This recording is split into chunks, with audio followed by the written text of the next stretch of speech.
నమస్కారం. Welcome to I dream. ధర్మ మార్గం విత్ విజిత కార్యక్రమానికి స్వాగతం. ప్రస్తుతం మనతో పాటు ఉన్నారు సౌర పీఠాధిపతులు హిమాలయ యోగి సద్గురు శ్రీ శ్రీ శ్రీ ప్రభాకర్ గురూజీ గారు. ఇప్పుడు వారితో మాట్లాడి మరిన్ని విషయాలు తెలుసుకుందాం. నమస్కారం గురూజీ. ఓం ఓం శ్రీకశ్యపాత్మజం భానుం సహస్రకిరణోజ్వలం సర్వరోగహరం మిత్రం సూర్యదేవం ఉపాస్మహే. ఓం శ్రీ గురుభ్యో నమః. చెప్పండి. ఈ మధ్య కాలంలో మీరు వేరొక ప్లాట్ఫామ్లో చెప్పిన ఒక ఇంటర్వ్యూలో చూస్తే 25-27 మధ్యలోనే చాలా రకాల ఇబ్బందులు రాబోతున్నాయి, యుద్ధ పరిణామం అనేది ఎక్కువగా కనిపిస్తోంది, దానివల్ల ఒక 70-80% ప్రమాద హెచ్చరిక ఉంది అని చెప్పడం జరిగింది. అసలు ఏంటి ఇదంతా? నిజంగా ఇదంతా వాస్తవమా? ఏకాకి యతచిత్తాత్మ నిరాశీర్ అపరిగ్రహ. ఎవరికున్నది సత్యాన్వేషణ చేసే ఏ సైంటిస్ట్కి ఉన్నది? అందుకు సైంటిస్ట్కి ఎప్పుడు సత్యం గోచరించదు. వాడు అదే సెయింటిస్ట్గా మారితే, సెయింట్ అంటే ఇలా ఉంటారు, దాన్ని మేము ఆచరించడానికి ప్రయత్నం చేస్తున్నాం. నా జీవితం తెలిసే ఉండొచ్చు, నేను ఇప్పటికీ కూడా ఎప్పుడూ కూడా ఏది అవసరానికి మించి పెట్టుకోలేదు. ఉన్నాయన్నీ వదులుకుంటూ వస్తున్నాను. నేను గతంలో చెప్పాను, 2 కార్లు ఉండేవి, 1 కారు చేసుకున్నాం. 1 కారు ఉన్నది, ఆ కారు కూడా తీసా. ఇప్పుడు కాళ్ళు మాత్రమే ఉంచుకుంటున్నాను మ్యాక్సిమం. మరి ఫ్లైట్లో తిరుగుతున్నారు కదా అని అనొచ్చు, నాకు సంబంధం లేదు. నువ్వు ఇంటర్వ్యూ తీసుకున్నావు, నువ్వు తెచ్చుకుంటావు. ఇప్పుడు నువ్వు కారు నువ్వు పంపించుకున్నావు, లేకపోతే నేను ఇంటర్వ్యూ నాకు అవసరం లేదు. ఎందుకంటే నేను ఏది కావాలని కోరుకుంటున్నా. It was happening thing. It's okay, నేను ఆపను కూడా. ఇప్పుడు నువ్వు ఇంటర్వ్యూ అడిగితే నేను ఆపలేదు, అవునన్ను కాదన్ను. రాలేదనుకో జరగదు. నువ్వు కారు పంపించావు, వచ్చావు, లేక మొన్న నువ్వు వచ్చావు, కాబట్టి జరుగుతుంది. It was happening thing. Just I'm a witness. మరి ఇప్పుడు వస్తువులకైతే ఇంత సింపుల్ గా చెప్పారు, 2 ఉన్నాయి, ఒకటికి వచ్చింది, ఒకటి కూడా. ఆస్తులు కూడా, విషయం, ఆస్తులు ఓకే, మనుషులు కూడా. మీకు ఫ్యామిలీ ఉంది, వాళ్ళని పక్కన పెట్టారా? పక్కన పెట్టము. నువ్వు సాక్షిగా ఉండు, అన్నిటిని వదిలేసి వెళ్ళిపోమంటలేదు నీకు. అదే చెప్తున్నా.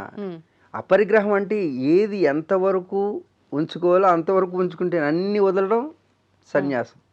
ఓకే. దాన్ని వైరాగ్యానికి కూడా అర్థం ఉంది. వైరాగ్యం, వివేక వైరాగ్యములు అంటారు. వివేకం అంటే how analyse your self, make it అంటే అనలిటిక్స్ అనమాట. అంటే నువ్వు దాన్ని ఏది అవసరం ఏది అనవసరం, మనకు అన్నీ అవసరం అనిపిస్తాయి, మనకు అవసరం అనిపించకూడదు. శాస్త్రపరంగా అంటే ఆగమ శాస్త్రాలను అనుసరిస్తూ దాంట్లో ఎలా వెళితే మనం ఆ యోగి యొక్క సెయింట్ స్థితిని అందుకుంటామో అది ఆగమాల్లో ఉంటుంది. ఓకే. ఆగమాలు శాస్త్రవిహితమైనటువంటి కర్మాచరణ చేస్తూ భార్య ఉన్నది, అది ధర్మపత్నియా, భార్య, పెళ్ళమా? డిఫరెన్స్ ఏంటి? అంతా ఒకటే కదా. అది ఆల్రెడీ చెప్పేసాము, అందరూ వినేసారు చాలామంది.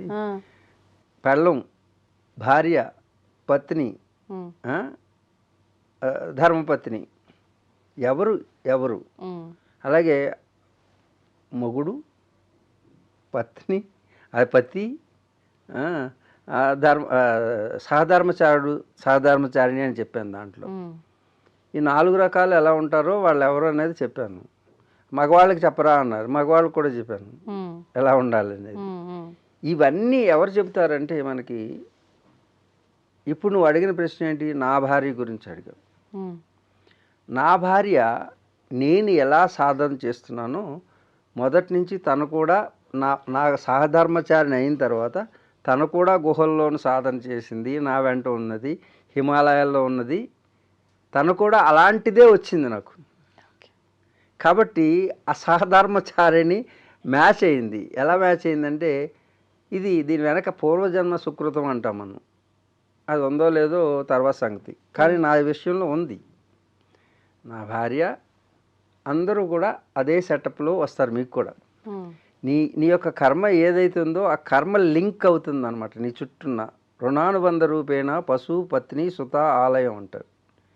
నీ ఇల్లు, నీ కారు, నీ కర్మను బట్టే నీ చుట్టూన్న జనం వస్తుంటారు. కాబట్టి నాకు అనుకూలంగా కుదిరింది కాబట్టి నేను ఈ టీవీలో మీరు పిలుస్తున్నారు, నేను చెబుతున్నాను విషయాన్ని. అర్థమవుతుందా? అంటే సహధర్మచారిణి తన హిమాలయాల్లో నాకు సహకారం. నేను హిమాలయాల్లో ఎలా తిరుగుతానో తను ఆ విధంగా నన్ను సహకరిస్తూ వచ్చింది. ఇప్పుడు నేను లేనప్పుడు ఆశ్రమాన్ని అక్కడ నిర్వర్తించడంలో కూడా తన పాత్ర ప్రతి చిన్న విషయం చక్కగా చేసుకుంది. ఓకే. అలంకారం దగ్గర నుంచి ఆవిడ భక్తి మార్గంలో ఉంది, నేను జ్ఞాన మార్గంలో ఉన్నాను. ఆవిడ భక్తి నా జ్ఞానం ఎక్కడ క్లాష్ కాదు. నేను తనకు సహకరిస్తాను. దేవతలు నువ్వు చూస్తే నా ఛానల్లో చూస్తే ఆవిడది అలంకృత అని ఉంటుంది, ఎలా అలంకారం చేస్తుంది దేవుళ్ళకి. ఎంత అసలు అంత ఓపిక ఎక్కడి నుంచి వస్తుందో నాకే అయితే ఆశ్చర్యం వస్తుంది. ఆ అలంకారం చేస్తూ దేవుళ్ళని అలంకరించుకుంటూ దేవుళ్ళని చూసుకుంటూ మురిసిపోవడంలో తాను ధ్యానం చేస్తుంది. నేనేమో నా సాధన అంతటిని కూడా హిమాలయాలో చేస్తూ. ఇద్దరు భార్యాభర్తలు. సహధర్మచారిణి అంటే భార్యాభర్తలు కాదు, సహధర్మచారిణి అంటే ధర్మాన్ని ఆచరించడానికి ఒక సహాయకారిగా ఉంటుంది. మరి భార్య ఎప్పుడవుతుందండి? సహధర్మచారిణి అంటే ఈ శరీరంతో మనం ఉన్నప్పుడు స్త్రీ పురుషుల యొక్క సంబంధం ఎప్పటి వరకు ఉంటుందంటే, ఈ ప్రకృతిలో నీకు శరీరం ఇచ్చినటువంటి ఈ ప్రకృతికి తిరిగి నీ వారసులుగా ఒకరిని సంతానాన్ని అందజేసి ఆ సంతానం ఉత్పత్తి చేసిన తర్వాత, ఎందుకు ఉత్పత్తి చేయాలంటే ధార్మికులు అయినటువంటి మనలాంటి వాళ్ళు, అంటే మనలాంటి వాళ్ళు కాదు, ధార్మికులైనటువంటి వాళ్ళు సంతానోత్పత్తి చేయలేదనుకో, ధార్మిక సంతానం లేకుండా దుర్మార్గుల సంతానం పెరుగుతుంది. అందుకు భూమికి ధర్మాచరణ చేసేవాళ్ళు లేకపోతే భూమికి భారం అయిపోతుంది. అందుచేత మన ఋషులందరూ కూడా పిల్లలు కన్నారు. ఆ ఋషిప్రోక్తమైనటువంటి సాంప్రదాయాన్ని నా తల్లిదండ్రులు వాళ్ళ తల్లిదండ్రులు ఆచరిస్తూ మేము గృహస్థాశ్రమాన్ని స్వీకరించాం ఋషి పరంపరలో. ఓకే. కాబట్టి మన సంతానం అనేది ఈ లోకంలో మన ప్రతినిధులుగా ధర్మాచరణకి ఉపయోగపడేటట్టుగా వాళ్ళని తయారు చేయడానికి మన డిఎన్ఏ వాళ్ళలో ఉంటుంది కాబట్టి వాళ్ళు కూడా అలాగే ఉంటారు.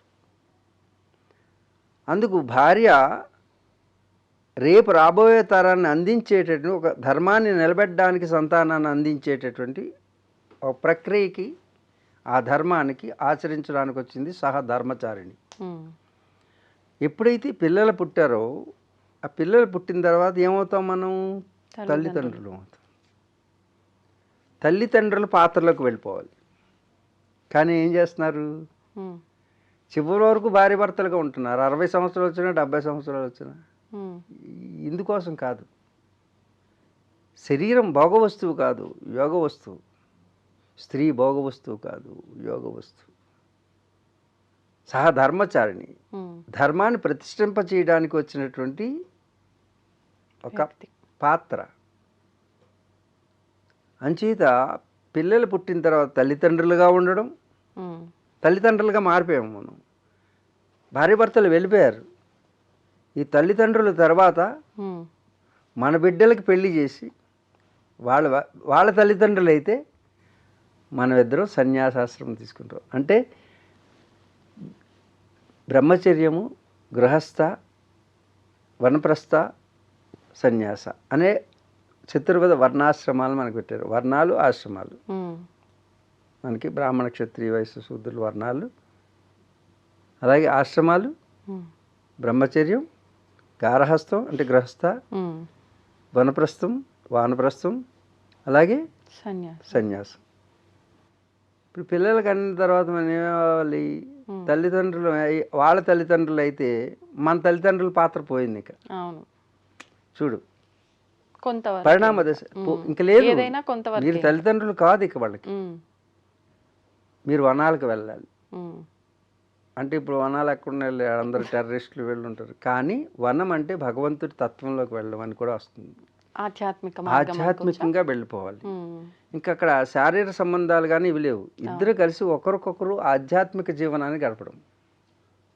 ఇప్పుడు ఏం చేస్తున్నారు? అత్తగారి పౌరుషంలో కోడల మీద అధికారం చెలాయించడానికి చూస్తున్నారు. అప్పుడేమవుతుంది? ఈ అత్తగారు ఎప్పుడు పోతుందా అని కోడలు అనుకుంటుంది.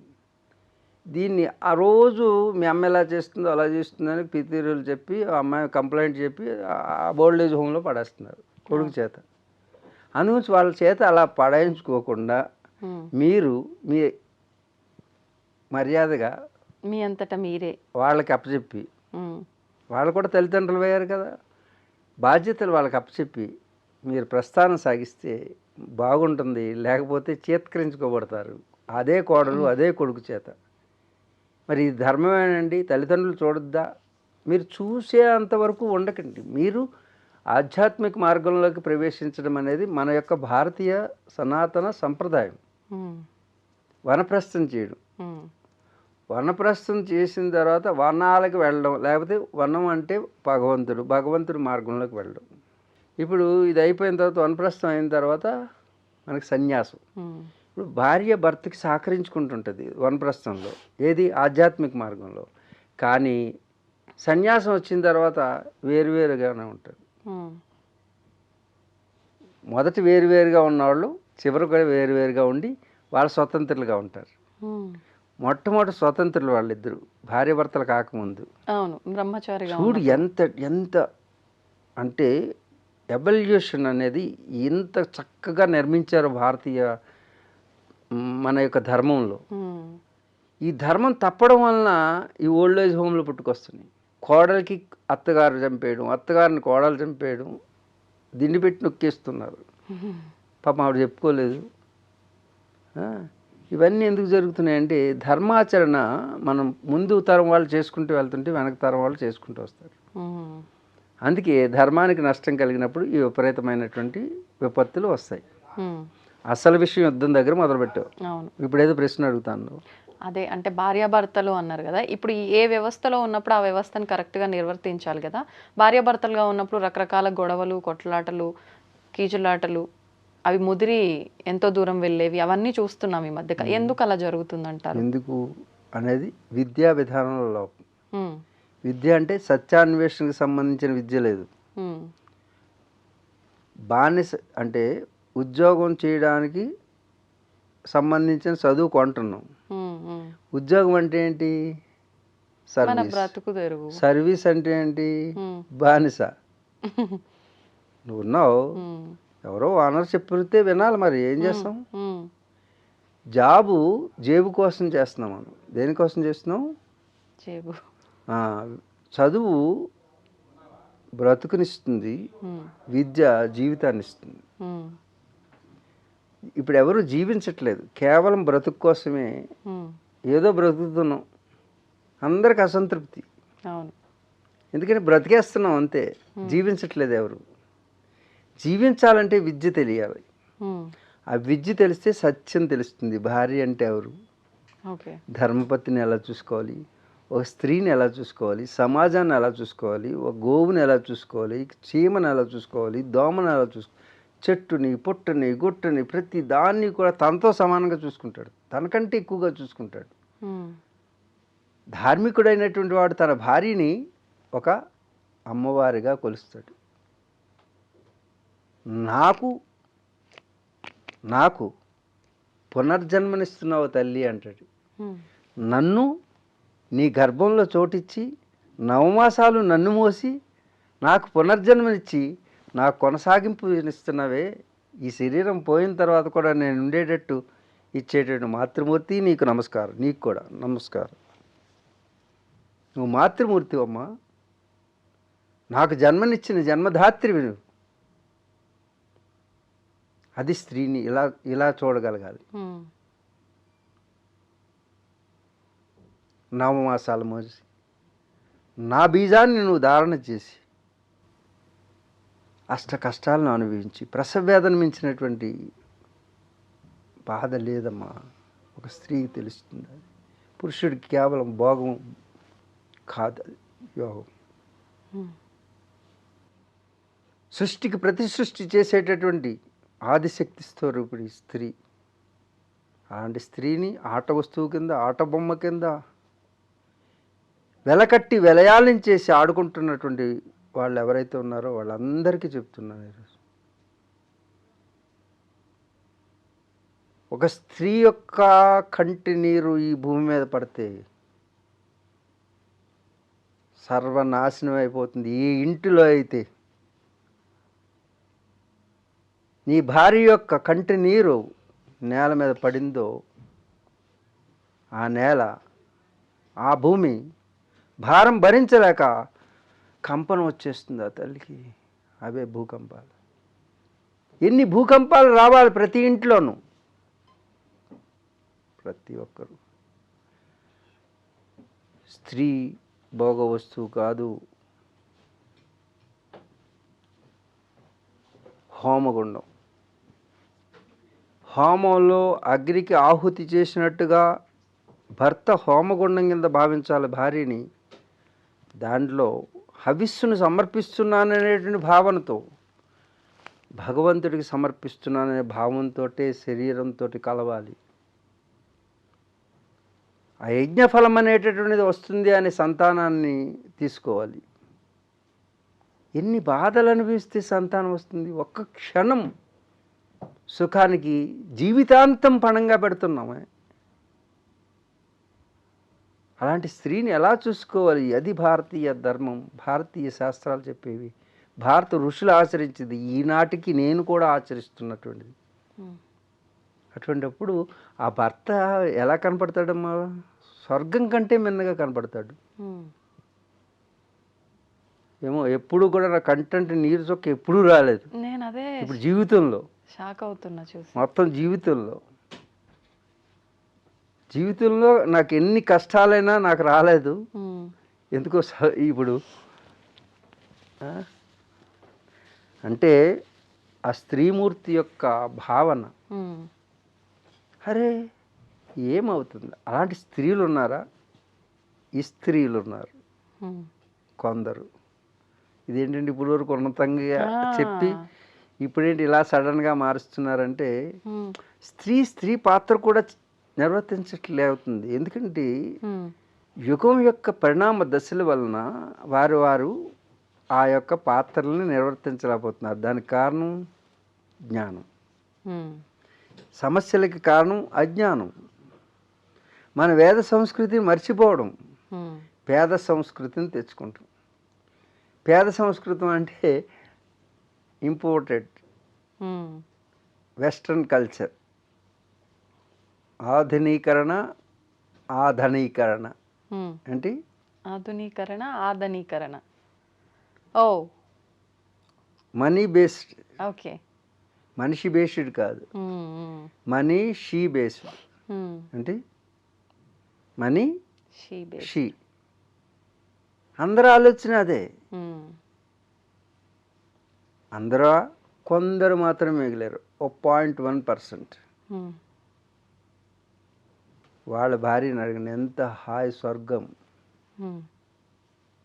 ఎలాంటి శారీరక సంబంధాలు ఉండవు వాళ్ళకి, కానీ అద్భుతమైనటువంటి జీవన విధానం ఉంటుంది వాళ్ళకి.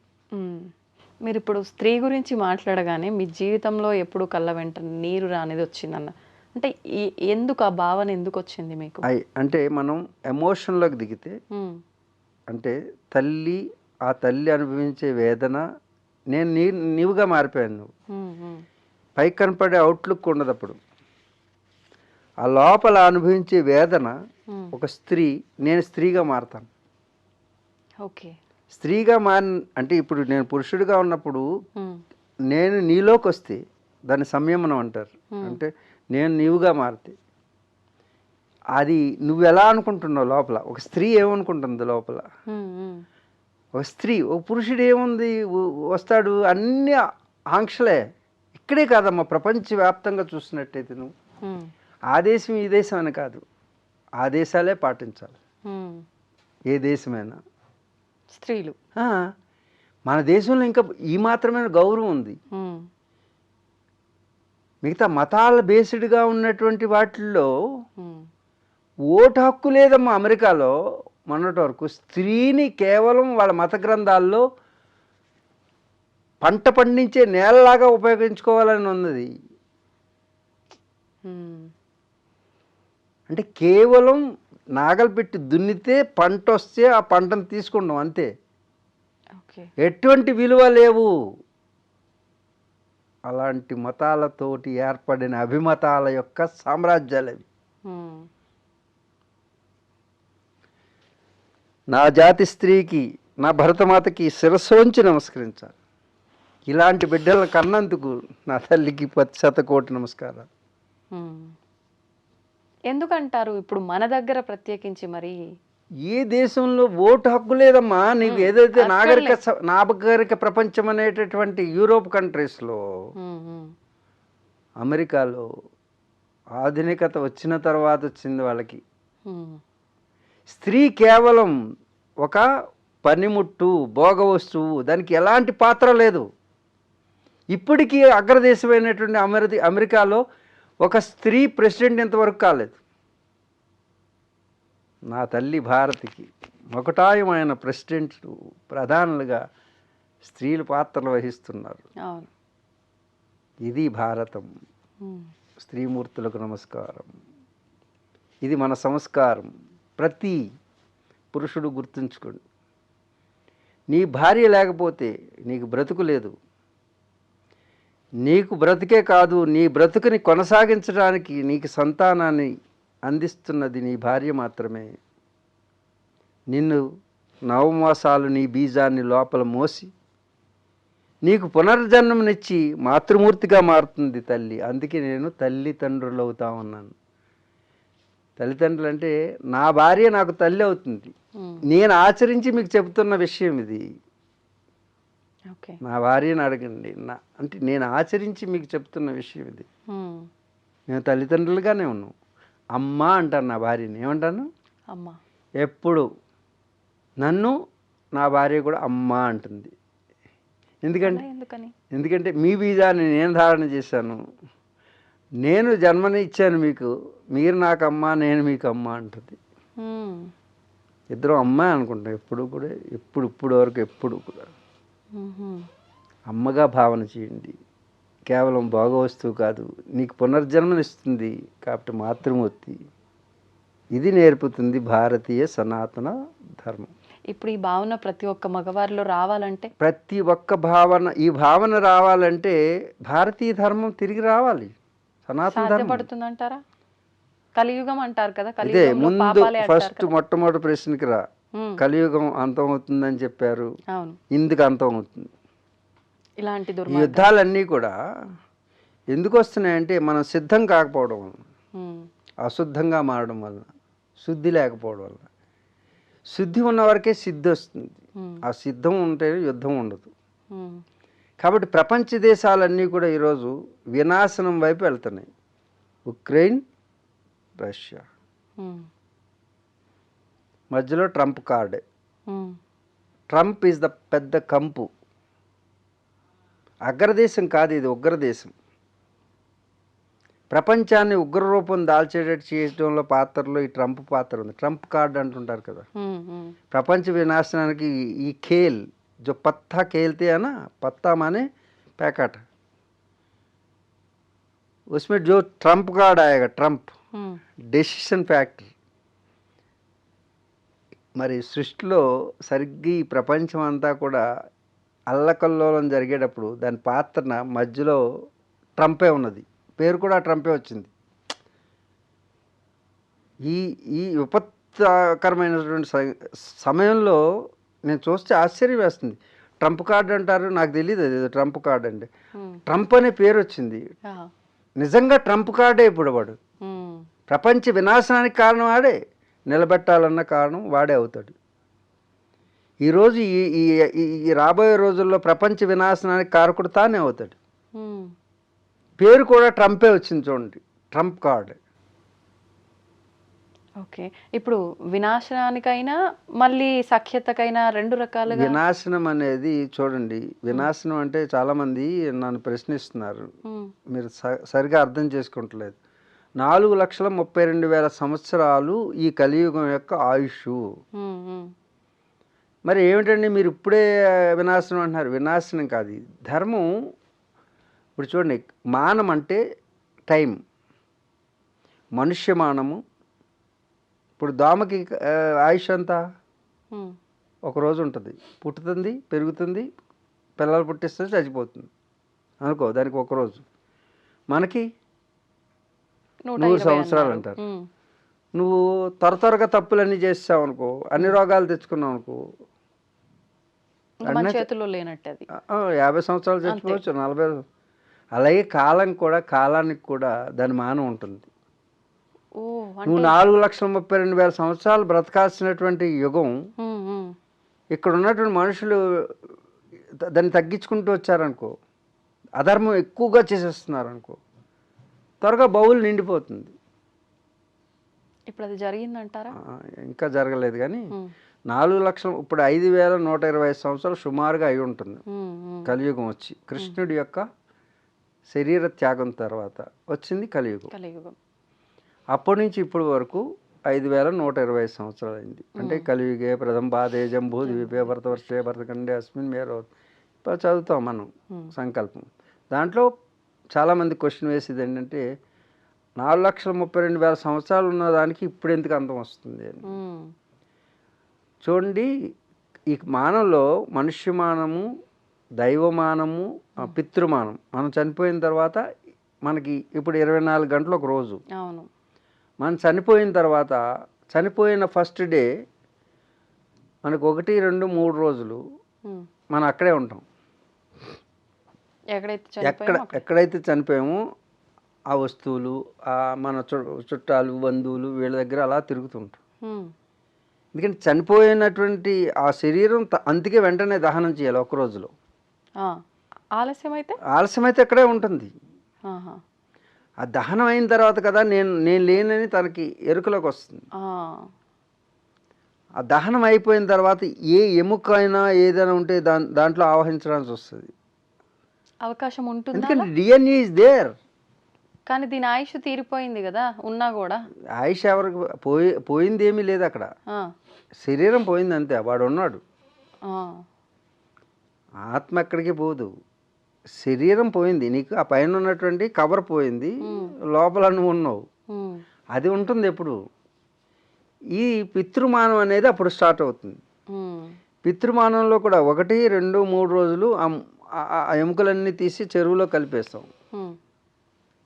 అయిపోయిన తర్వాత పూర్ణంగా, అందుకే బట్టలన్నీ కూడా చాకలికి ఇచ్చేయడం, ఇష్టమైన వస్తువులన్నీ కూడా ఎవరికి ఇచ్చేస్తాం. అవి ఉంచితే వాటిని ఆశ్రయించడానికి కూడా వస్తాయి ఆ ఇష్టమైనటువంటి విషయాలకి. సోల్ అక్కడెక్కడ తిరుగుతుంది. అందుకే మనం ఏం చేస్తామంటే మన యొక్క సనాతన ధర్మంలో పిండ ప్రదానం చేస్తాం. పిండ ప్రదానం చేయడం వల్ల ఏంటవుతుందంటే, ఇది 3 రోజులకు ఒకటి పెట్టాం కదా, ఫస్ట్ ప్రథమ మాసికం పెట్టాం. దీని తర్వాత మాసికాలు వస్తాయి. అంటే నెలకు ఒకసారి పెడతాం. ఇదేంటండి నెలకు ఒకసారి పెట్టడం ఏంటి, పిండం పెట్టడం ఏంటి, పిండి పెట్టడం ఏంటి అనుకుంటారు చాలామంది.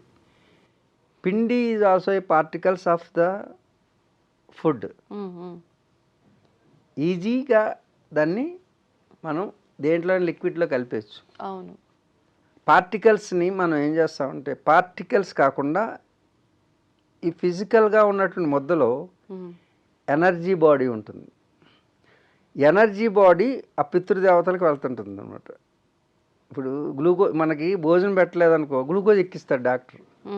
అదేంటండి భోజనానికి బదులు ఇన్ని కిలోలు భోజనం చేసేవాడికి ఇన్ని సెలైన్లు పెట్టామంటే, అంటే లిక్విడ్ రూపంలో అందిస్తున్నాడు.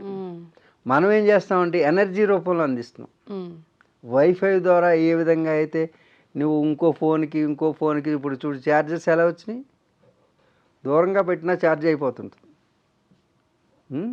నేను ఇక్కడి నుంచి నీకు కాళ్ళతో కమ్యూనికేట్ చేయొచ్చు, చేయకూడదా? నా మాటలను కూడా కళ్ళతోటి మూమెంట్ తోటి చేస్తున్నామే అంటే వైబ్రేషన్ ఇక్కడి నుంచి అక్కడికి వెళ్తుంది. అలాగే పితృదేవతలు చనిపోయిన తర్వాత వాళ్ళకి పెట్టేటువంటి పిండ ప్రధాన ప్రక్రియ అనుకున్నటువంటి సైన్స్ ఏ సైంటిస్ట్కి అందదు. ఆ యొక్క ఎనర్జీ ఫీల్డ్ని మీరు పిండ ప్రదానం చేయలేదనుకోండి, వాళ్ళు ఆ ప్లేన్ నుంచి కదలలేరు, నెక్స్ట్ ప్లేన్లోకి వెళ్ళరు. ఓకే. నువ్వు ఇక్కడ పిండ ప్రదానం మంత్రసహితంగా చేసినప్పుడు ఏమవుతుందంటే, ఈ ప్లేన్ అంటే పితృలోకం నుంచి పితృలోకాలకు వెళ్ళాలి, స్టెప్ బై స్టెప్ పంపించాలన్నమాట. 3 రోజులకు ఒకసారి, 11 రోజులకు ఒక రోజు అవుతుంది. మానం అంటే టైం, అంటే వాళ్ళకి ఒక రోజే.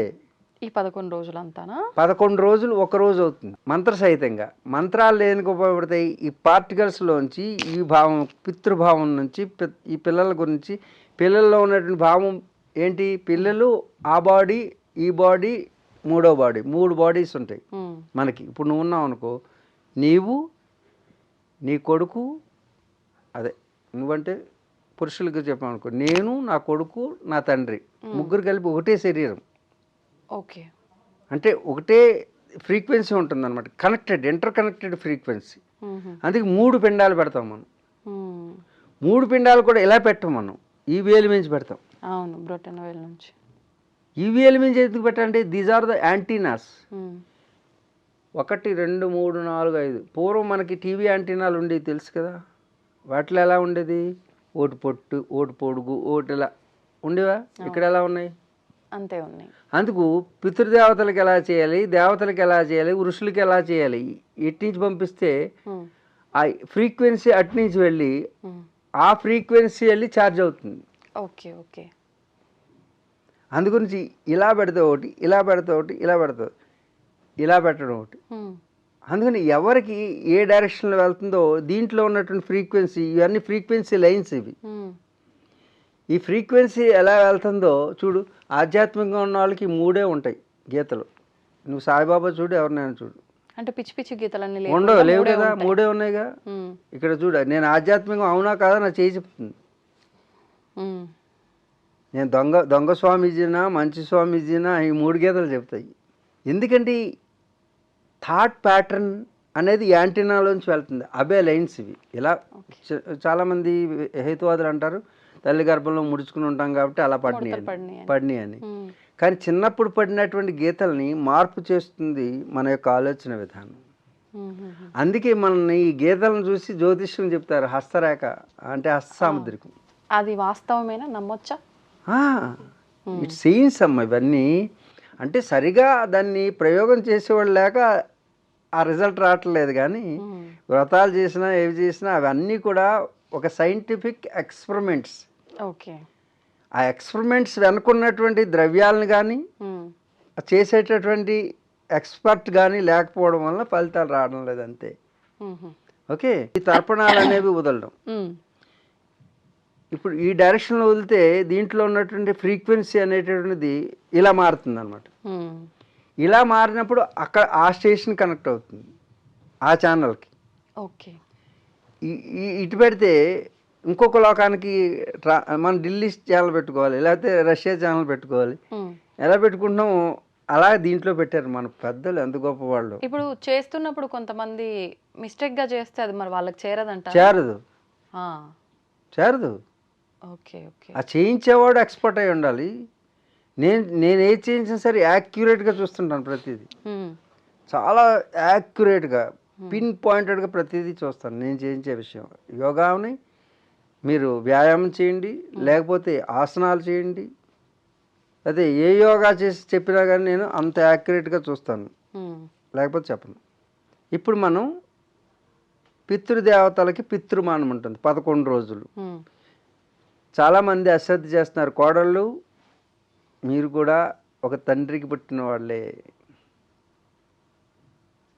ఎప్పుడో చనిపోయినానికి తద్దినం ఏమిటండి అని వదిలేస్తున్నారు.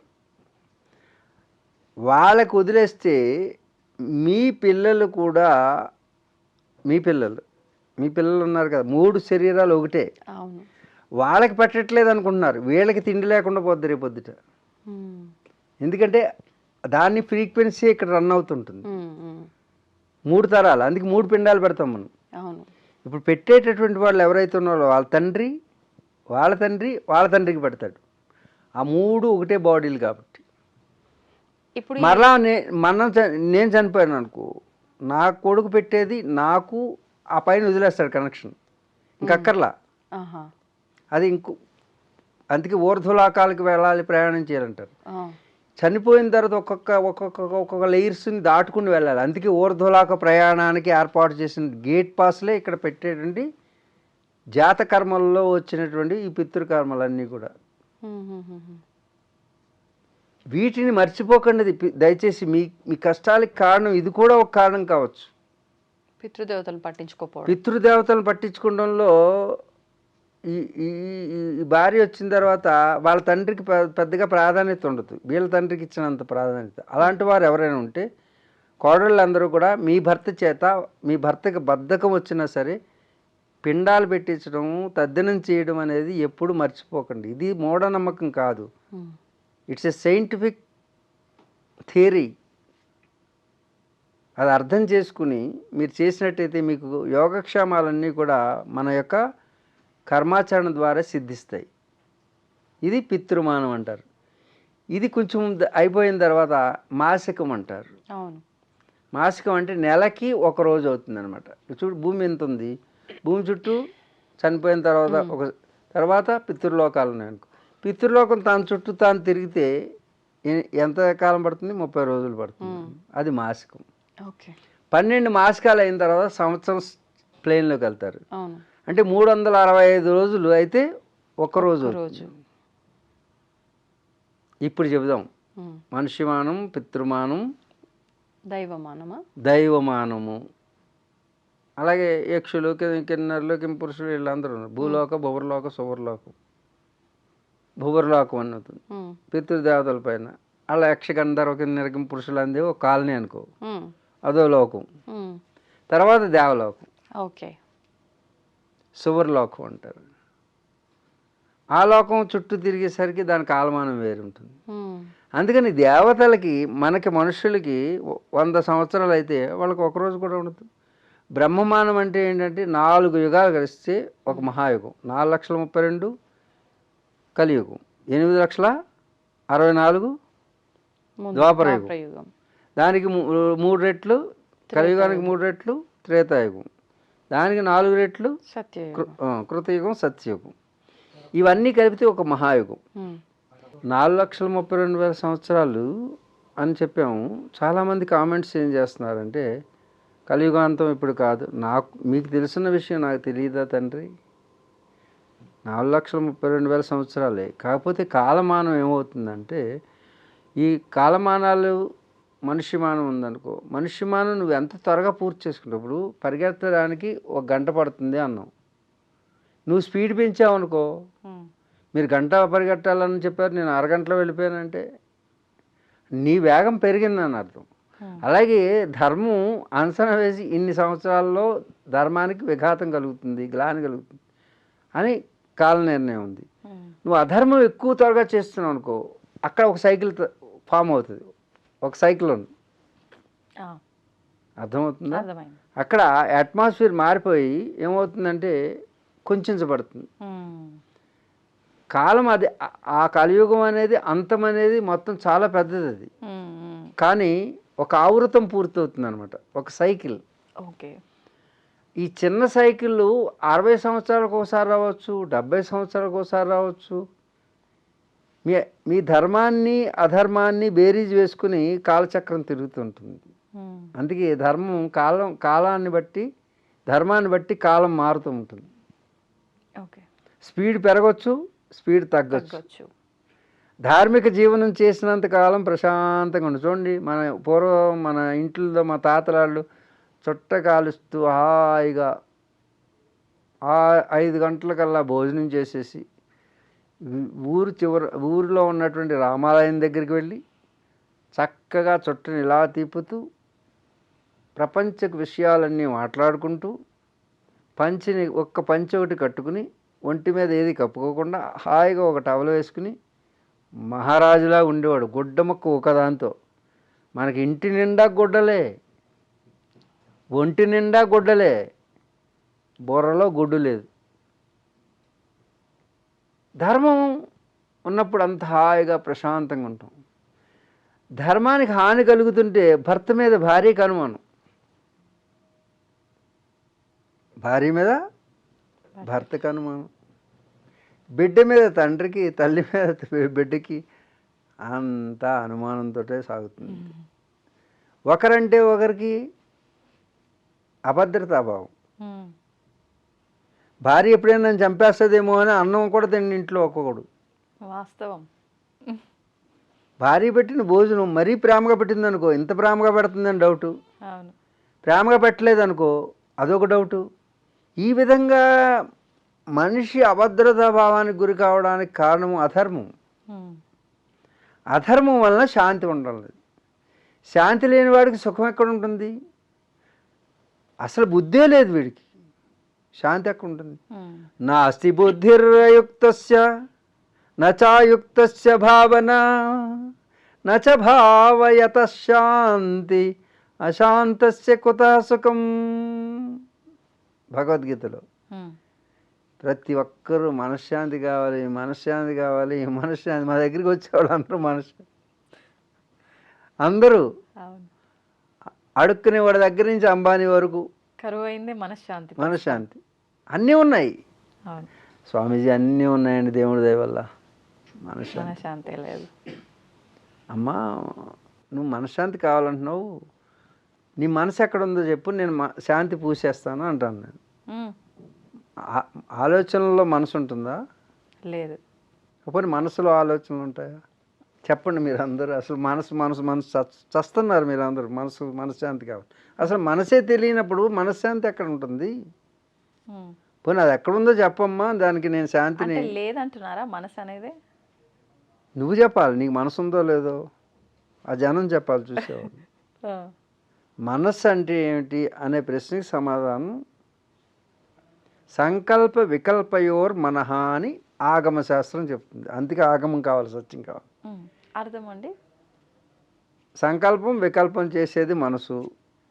అంటే ఆలోచనల పరంపరే మనసు. నేను చెప్పిన నువ్వు ఆలోచనలు మనసులో ఉంటాయన్నావు. మన ఆలోచనలే అసలు మనసే లేదు.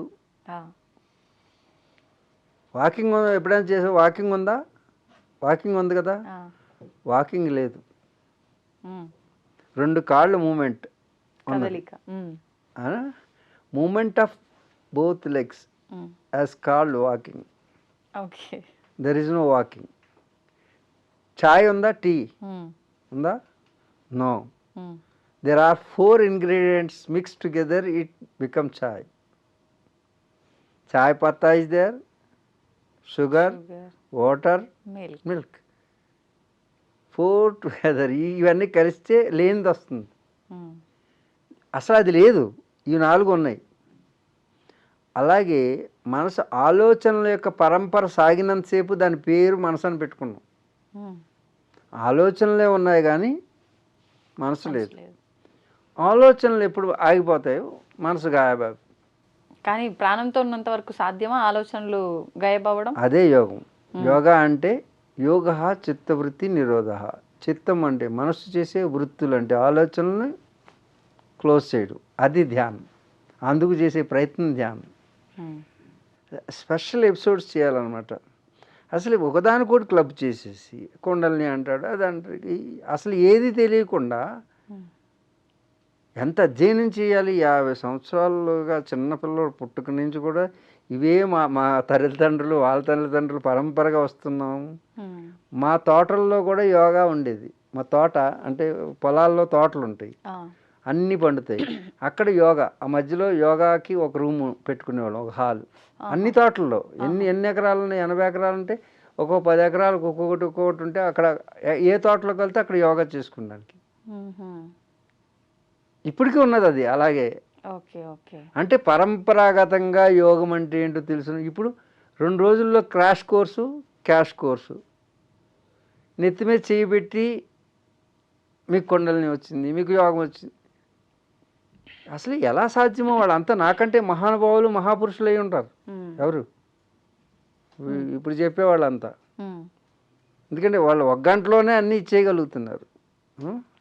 కలియుగం కదా, ఆ కలియుగం అంటే ఆ కలియుగం. అందుగురించి జనం కూడా ఆ స్పీడప్ పెరిగిపోయింది. అంటే ధర్మానికి విఘాతం కలిగినప్పుడు స్పీడ్ పెరుగుతుంది. చూడు, ఏ ఎమోషన్ అయినా కాసేపు ఆపుకోగలుగుతావా? అన్నిసార్లు ఆపలేము కదా. అసలు ఆపు. తిట్టాలనుకుంటే ఏమైనా తిట్టేయడమే. తినేయాలనుకుంటే అప్పటికప్పుడు తినేయాలి. సిగ్గు లేకుండా సిగ్గుకి ఆర్డర్. వండుకుని తిందామని ఉండదు. ఎక్కడో పండుకుని వచ్చింది తింటావు. అంటే పండుకున్నట్టు పాచిపోయింది. దాని పేరే పాచి ఫుడ్స్. అంటే ఫాస్ట్ ఫుడ్. ఓహో, నువ్వు ఫాస్ట్ ఫుడ్ అంటావా? అను.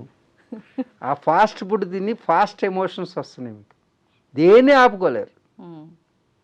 ఏదో అందంగా కనపడింది అనుకో, వెంటనే పొందేయాలి.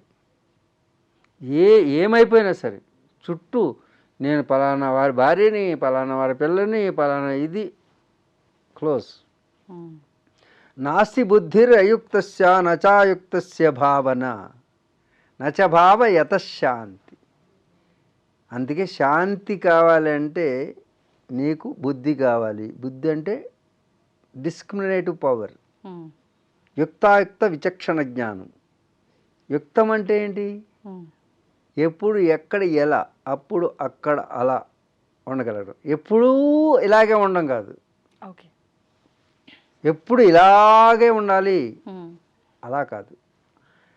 ఆ సమయాన్ని బట్టి, సందర్భాన్ని బట్టి నీవు ఎప్పుడు ఎక్కడ ఎలా ఉండాలో అప్పుడు అక్కడ ఉండగలిగితే బ్యాలెన్స్ చేయగలగడం యుక్త జీవనం. అంతేగాని నీ కోపం వచ్చిందని వెంటనే మీద పడిపోవడం, పోతే పోయింది ఉద్యోగం. ఆ క్షణంలో కలిగినటువంటిది ఎమోషన్ ఏమవుతుందంటే జీవితాన్ని నాశనం చేస్తుంది. అందుకే అక్కడ బ్యాలెన్స్, సమత్వం యోగ ఉచ్యతి. యోగం అంటే బ్యాలెన్స్ చేస్తుంది, ఎప్పుడు ఎక్కడ ఎలా ఉండాలో యుక్త జీవనాన్ని ఏర్పాటు చేస్తుంది. ఎప్పుడు ఎక్కడ ఎలా ఉండాలి, ఏది తినాలి, ఏది తినకూడదు, అన్ని వేళలా అన్ని పనులు చేయొచ్చా, ఇదంతా బ్యాలెన్స్ చేసుకుని వస్తుంది అన్నమాట మన బుద్ధి. బుద్ధి అలాంటిది కావాలంటే ఏం కావాలి? విద్య కావాలి, జ్ఞానం కావాలి. జ్ఞానం లేని వాడికి విచక్షణ ఎక్కడ ఉంటుంది? లోపల డేటా లేదు. How can you analyse it? అర్థం. ప్రోగ్రామింగ్ అనేది ఇది మెషిన్, ఇది దీన్ని ప్రోగ్రామ్ చేయడానికి లోపల ఒక డేటా ఉండాలి. ఆ డేటా ఇచ్చేటటువంటి ఇన్పుట్ ఏంటి? వేదం, అదే ఆగము. దాన్ని బట్టి యాక్షన్ ఉంటుందన్నమాట. అలాగే నువ్వు రాత్రి పడుకునేటప్పుడు ఏమేమి ఆలోచించావో ఉదయాన్నే దాంతో లెగిస్తావు. అందుకే ముస్లిమ్స్ నమాజ్ చేస్తారు చూడు. నమాజ్ అనే పేరు ఇండియాలోనే పెట్టారు, భారతదేశంలో. నమాజ్ అంటే ఎవరికి తెలియదు ముస్లిం కంట్రీల్లో. సలాత్ అంటారు. సలాత్ అంటే ఏంటంటే వాళ్ళు ఉదయం సాయంత్రం చేయాలి, 5 సార్లు చేయడం కాదు. ఉదయం లేచిన వెంటనే కూర్చుని నిన్న ఏమేమి తప్పులు చేసాం అవి ఈరోజు రిపీట్ కాకుండా ఎలా చూసుకోవాలి, జీవితాన్ని చక్కగా ఎలా గడపాలి. రాత్రి ఈరోజు ఉదయం నుంచి మనం ఏమేమి తప్పులు చేసాం, రేపు ఏం చేయకూడదు, ఇది సలాత్. అంతేగాని దేవుడు అంటే నువ్వు నడిచే మార్గమే దేవుడు. నువ్వు సరిగ్గా నడిస్తే నువ్వే దైవం. అందుకే రాముడు ఆచరించి చూపించేవాడు కాబట్టి రామో విగ్రహవాన్ ధర్మ అని దేవుడిగా రాముడు మానవుడే, మనిషే. కానీ మనిషి ఎలా నడవాలో నడిచాడు కాబట్టి ఆ దైవంలా కొలుస్తున్నాం. మనిషిలాగా జీవిస్తే దైవం అవుతావు. మనిషి మనిషిలాగా జీవించట్లా, మనిషి రాక్షసులా జీవిస్తున్నాడు. అందుకే మనిషి మనిషిలా జీవించడానికి వచ్చినటువంటిది విద్యా విధానం. మనిషి మహనీయుడైపోక్కర్లా, మనిషి మనిషిలా జీవిస్తే మహాత్ముడు అవుతాడు. కాబట్టి అలాంటి జీవన విధానంలో మనకి కాలమానాలు వచ్చినాయి, ధర్మానికి హాని కలుగుతుంది, మనశ్శాంతి పోయి మనసు పిచ్చి ఆలోచనలు చేసి అన్నం వస్త్రంతో ప్రారంభమైనటువంటి జీవితం అణ్వస్త్రాల వరకు వెళ్ళింది. అన్నం వస్త్రం జీవించడానికి అవసరం, అణ్వస్త్రాలు మరణించడానికి అవసరం. చూడు, అణ్వస్త్రాలతో శాంతిని నెలకొల్పుతారట ఈ ప్రపంచ దేశాలన్నీ. అణ్వస్త్రాలతోటి అన్నం వస్త్రం ఇస్తే శాంతిగా ఉంటారు. మన పూర్వీకులందరూ కూడా అన్నం వస్త్రం మాత్రమే కోరుకునేవారు. ఆ వస్త్రం కూడా ఈ వస్త్రాలు కాదు, చిన్న కింద గుడ్డ పైన గుడ్డ. వస్త్రం అంటే వస్త్ర త్రాయతే ఇది వస్త్ర. ఏంటి? వస్త్ర ఇది త్రాయతే వస్త్ర. వస్ అంటే సంపద, అంటే కప్పేది, అంటే ఆశ్చేదించబడేది, కప్పబడేది. వాస్యం అంటే కప్పబడేది, కప్పుకొని. త్రాయతే కప్పేది, రక్షించేది. దేన్ని? కాలమానాలని. ఇప్పుడు ఎవరు అసలు ఎక్కడ బెజ్జం పెట్టాలో అక్కడ పెడుతున్నారు, మిగతాదంతా కప్పుతున్నారు. అందులోకి ఆడవాళ్ళు ఎక్కువ మంది. ఇందాక పోడేం కానీ అసలు ఏ వస్త్రం ఎక్కడ ఉండాలనేది పైగా ఇలా అన్నాం అనుకో, నీకెందుకు, మేము ఏ వస్త్రం వేస్తే మిమ్మల్ని అంటలేదు తల్లోయ్, అలాంటి వాళ్ళని అంటున్నాను. నా మీద స్త్రీ సంఘాలన్నీ క్షమించండి, నేనేమనలేదు. ఇప్పుడు జుట్టు ఎరబోసామనుకో, ఏమిటే దెయ్యంలాగా ఏమిటి చేస్తున్నావు, జుట్టు ఎరబోసుకుని తిరుగుతున్నావు అనేవారు. ఆ జుట్టు ఎరబోసుకున్న వల్ల నెగిటివ్ ఎనర్జీ నీలోకి వస్తుంది.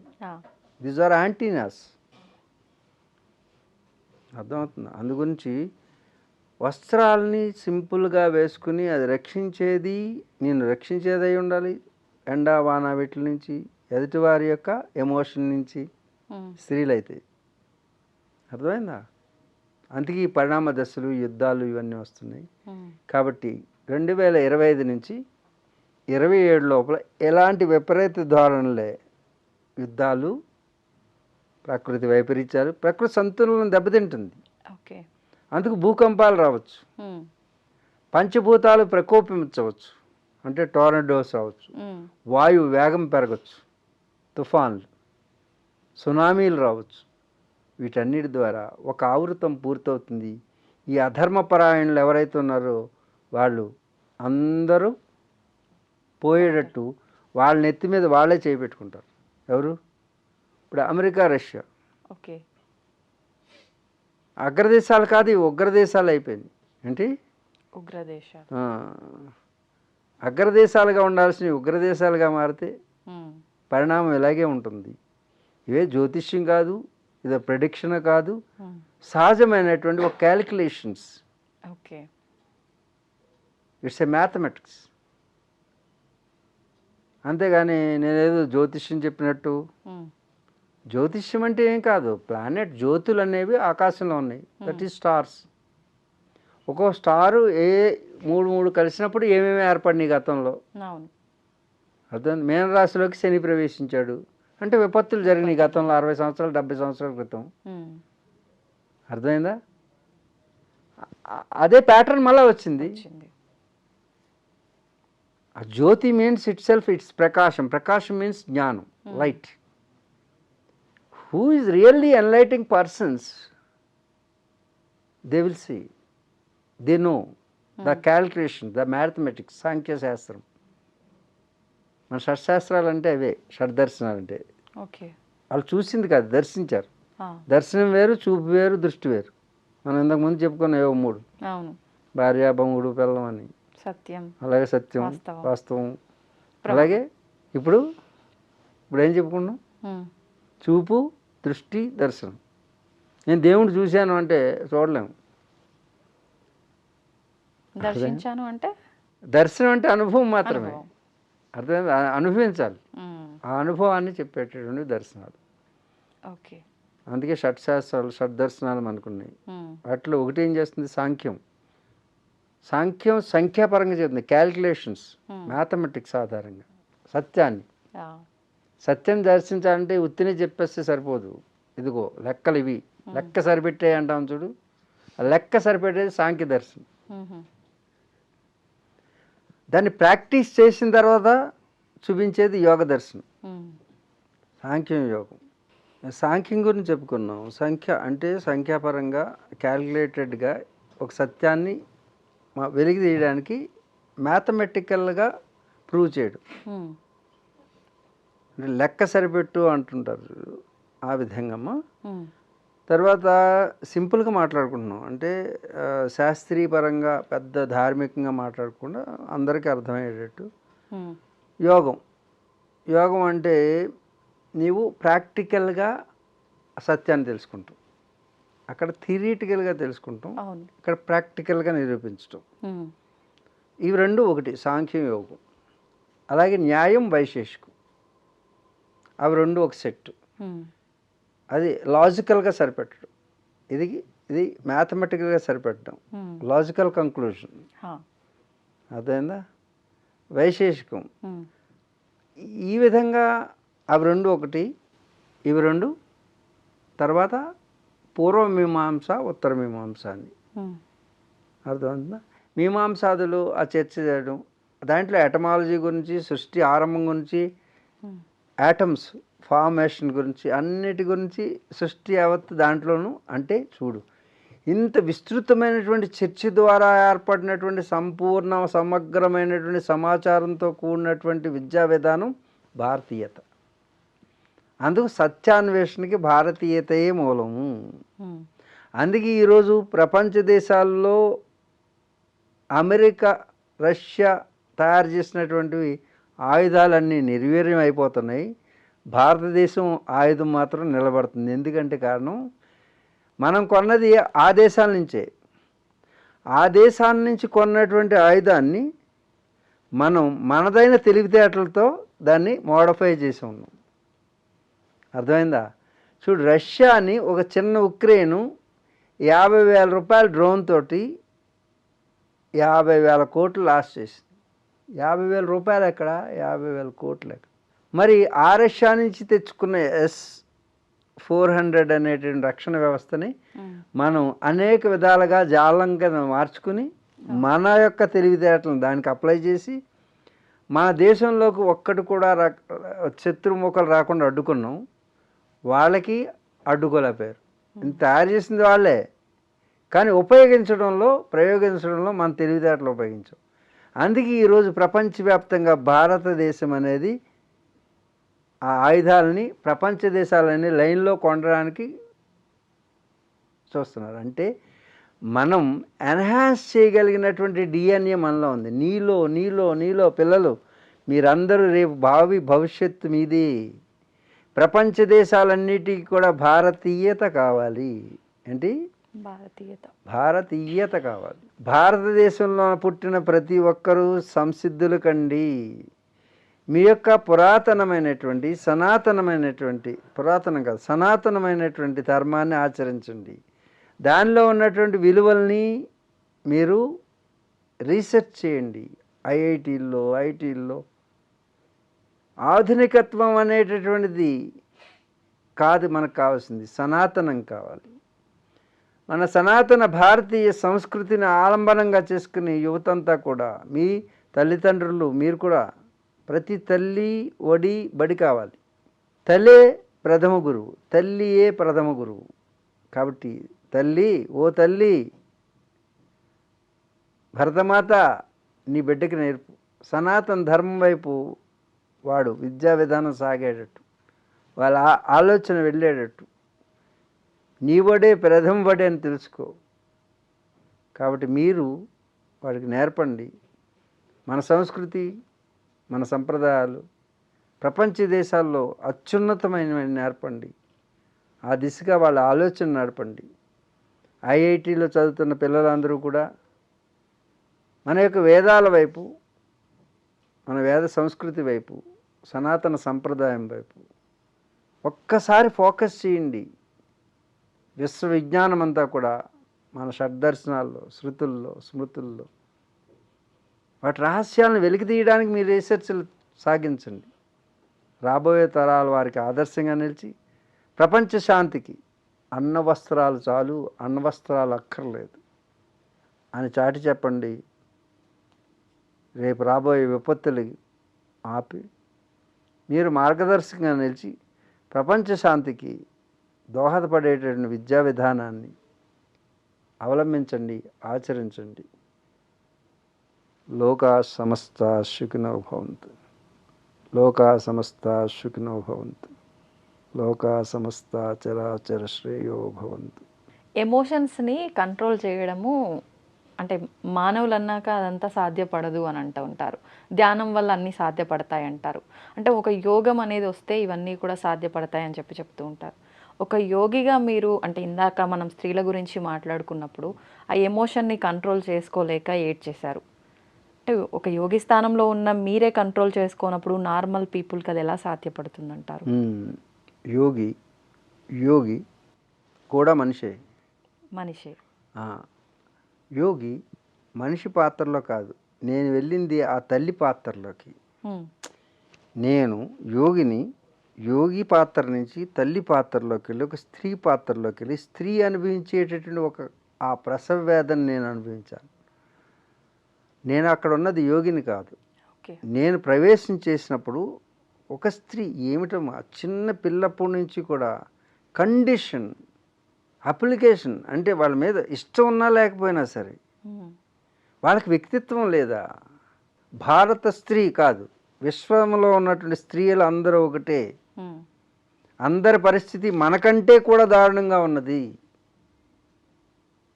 ఆ స్త్రీ పాత్రలోకి ఓ పురుషుడా, ఓ మగాడా, మర్ద్ హోనే కే లియే కుచ్ నహీ చాహియే. మర్ద్ అంటే మగాడు, సమర్థ్ హోనా చాహియే. అంటే మర్ద అందరూ ఉంటారు, మగాళ్ళు చాలామంది ఉంటారు. అర్థమైందా? సమర్థుడు కావాలి. సమర్థుడైతే సరిపోదు, సర్వ సమర్థ హోనా చాహియే అంటాను నేను హిందీలో. అక్కడ నార్త్లో మాట్లాడేటప్పుడు మై మర్ద్ నహీ హూ అంటాను. అదేంటి మగాడు కాదా? సమర్థ హూ, సమర్థ నహీ హూ, ఖాళీ సమర్థ భీ నహీ హూ, సర్వ సమర్థ హూ. సర్వకాల సర్వావస్థల యందు నా భార్యకి రక్షకుడుగా, స్నేహితుడుగా, హితుడుగా అన్ని పాత్రలు నా భార్య యొక్క ఉన్నతిని, ఆనందాన్ని సంరక్షించడానికి. ఎందుకంటే నా తల్లి, నా భార్యే నాకు పునర్జన్మనిస్తుంది. తన ఇంటి పేరుని తీసేసి నా ఇంటి పేరు పెట్టుకున్నది సగర్వంగా. తన ఇంటి పేరుని చిన్నప్పటి నుంచి పెరిగి పెద్దయి అక్కడ పుట్టి అన్నీ వదులుకుని నా ఇంటిని తన ఇల్లు చేసుకుంది. నా ఒంటిని, ఇంటిని, నా వంటింటిని తను సంరక్షిస్తుంది. ఏంటి? నా వంటింటిని. నాకు భుక్తిని పెట్టే అన్నపూర్ణ నా భార్య. ఎక్కడో పుట్టింది, ఎక్కడో పెరిగింది, అపరిచితుడైనటువంటి వ్యక్తిని నేను వేలందిస్తే నమ్మి నీ వెంట 7 అడుగులు వేసిందే. నువ్వు తాళి కట్టి లాక్కొస్తే, తాళి కట్టి లాక్కొస్తే తల వంచుకుని పాడి కట్టే వరకు నీ వెంట ఉన్నదే, ఇది నీ భార్య. ఇది స్త్రీతత్వం. ఎవరో అపరిచితుడైనటువంటి వ్యక్తి కానీ పెంచి అల్లారు ముద్దుగా పెంచుకున్నటువంటి తల్లిదండ్రులు, నా బిడ్డ మహాలక్ష్మి అని పెంచుకున్నటువంటి తల్లిదండ్రులు సున్నితమైనటువంటి పాదాలని, కర్కశమైనటువంటి చేయి పట్టుకుంటే విలవిల్లాడుతూ విలపించలేక, ఆ ఆవేదన ఆలపించలేక అణుచుకొని నీ వెంట నడిచొచ్చి నీ ఇంటికి దీపాన్ని వెలిగిస్తుందే, ఆ తల్లిదండ్రుల దీపమైనటువంటి ఈ ఆడబిడ్డ నీ ఇంటికి వచ్చి దీపం వెలిగిస్తుంది, నీకు వెలుగులు పూస్తుంది. అంతేకాదు, తన ఇంటి దీపాన్ని ఆర్పుకొని నీ ఇంటిని వెలిగించడానికి వచ్చినటువంటి మహాసాధ్వి నీ భార్య. తాడి కట్టినందుకు పాడి కట్టే వరకు కూడా నీ వెంట ఉంటుంది. నీకేం పరిచయం? తల వంచుకుని, తలవంపులు తేకుండా తాను తల వంచుకుని నీ వెంట నడుస్తుంది. నీ గౌరవాన్ని నిలుపుతుంది.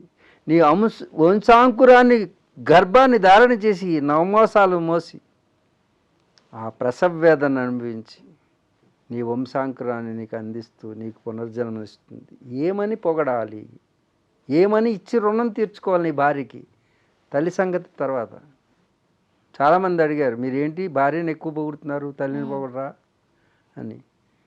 నేను గతంలో నా పక్కన మా అమ్మగారు కూర్చునేవారు. ఏది ప్రతి సభలో అంతమంది నేను స్పీచ్లు ఇచ్చేటప్పుడు, నా పెళ్ళి కాకముందు.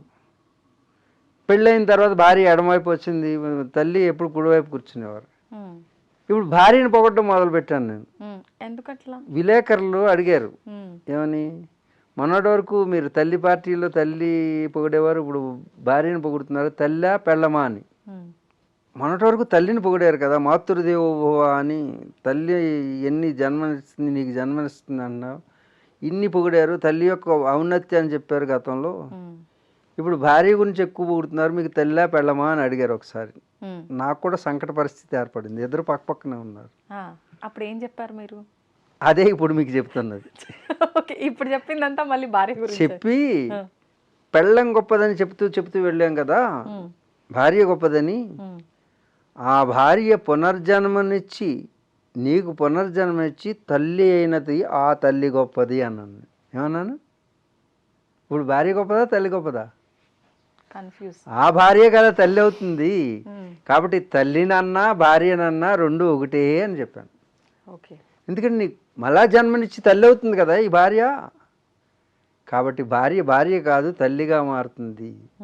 కాబట్టి భార్య గొప్పదన్నా, తల్లి గొప్పదన్నా, భార్య ఎప్పుడైతే గొప్పదన్నామో తల్లి గొప్పదని అర్థం. ఎందుకంటే జన్మనిచ్చేది తల్లే కాబట్టి, అది భార్య తల్లిగా మారుతుంది కాబట్టి ఆ తల్లి గొప్పది అని చెప్పి.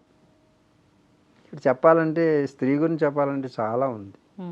స్త్రీలారా ఏమైనా తప్పు చేస్తే మన్నించండి. కాబట్టి మీరు లేకపోతే మేము లేము.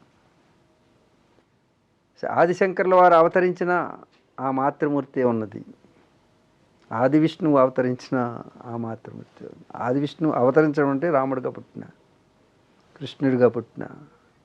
కాబట్టి మహామహులకి జన్మనిచ్చే తల్లి నీకు నమస్కారం. ఇది మా సంస్కారం. సాల్యూట్. నమస్కారం. చాలా మంచి విషయాలు తెలియజేశారండి ఇవాళ. నిజంగా అద్భుతంగా ఉన్నాయి ఇవాళ ప్రతి ఒక్కటి కూడా. చాలా చక్కటి వివరణ. నిజంగా మీరు బాధపడ్డమేమో కానీ నాకు కూడా తెలియకుండానే ఆ భావన కలిగింది. అంటే ఏం లేదమ్మా, ఆ పాత్రలోకి వెళ్తే ఇప్పుడు నువ్వేం చేస్తావు, కోపం వచ్చిందంటే ఆ నరకాసుడి పాత్రలోకి వెళ్ళి అనుకో, నరుకుతావు అంతే. అర్థం. కామంతో ఉన్నావు అనుకో, మహిషాసురుడు అవుతావు. మహిషం దొన్నపోత అయిపోతాడు. అవును, మనిషే. These are the characters what we exploring the things towards our emotion. Correct. అంతే. కామాత్ క్రోధో విజాయతే, క్రోధోద్భవతి సమ్మోహ, సమ్మోహనా స్మృతి, బ్రహ్మస్మృతి, భ్రంశాత్ బుద్ధినాశాత్ ప్రణశ్యతి. అరే మన భగవద్గీత అమ్మ, వాట్ ఏ వండర్ గైడెన్స్. అస్సలు భగవద్గీత ఒక్కటి చాలండి ఈ ప్రపంచానికి. విశ్వానికి శాంతి కావాలంటే భగవద్గీత చాలు. No other scriptures. We not need any books from the western world. We are self-sufficient. Please, our youth, try to know ourselves. Don't praise others. Yes. Try to understand yourself. Don't understand.